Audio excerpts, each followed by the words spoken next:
Cette capsule vous est présentée par Evo Retro, marque cool d'accessoires de jeux vidéo et de protecteurs pour mettre en valeur vos collections de figurines Funko Pop ou cartes Pokémon, ainsi que par la boutique Maixu pour vos peluches et articles décoratifs geek. Bonjour, je suis Clifford Matthews pour Ciné Techno. Voici ma critique pour Splatoon 3. Splatoon 3 il est disponible depuis le 9 septembre dernier sur la Nintendo Switch.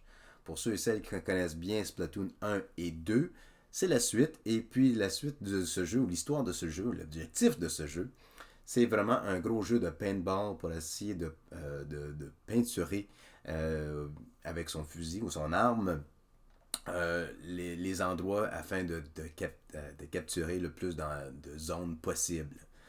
J'ai été vraiment surpris au simple fait que il y avait un mode campaign pour un joueur unique. Et puis la campaign, tant qu'à moi, c'est plus ou moins juste un tutoriel pour le multijoueur, la disponibilité de jouer multijoueur sur l'Internet.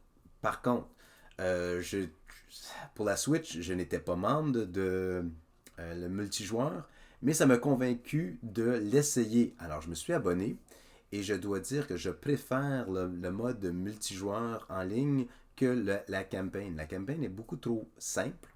Elle est très courte.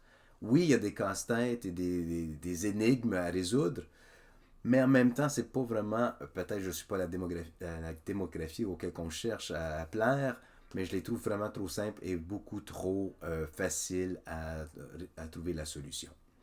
Par contre, on peut créer son joueur, on peut augmenter ou rehausser nos armes pour qu'ils soient plus efficaces dans le jeu. Mais encore là, une fois, ça vient plus entrer en jeu lorsque nous arrivons dans le mode multijoueur que plus au niveau campaign.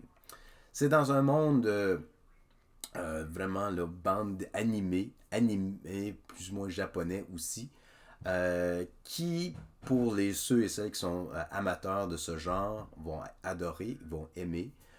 Mais pour certains, c'est vraiment juste un autre shooter à troisième personne auquel que ça ressemble vraiment aux autres.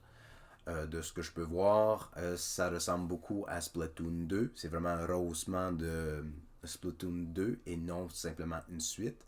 Alors, il y a des petits enjeux, des petits détails qui se répètent du 2 au 3.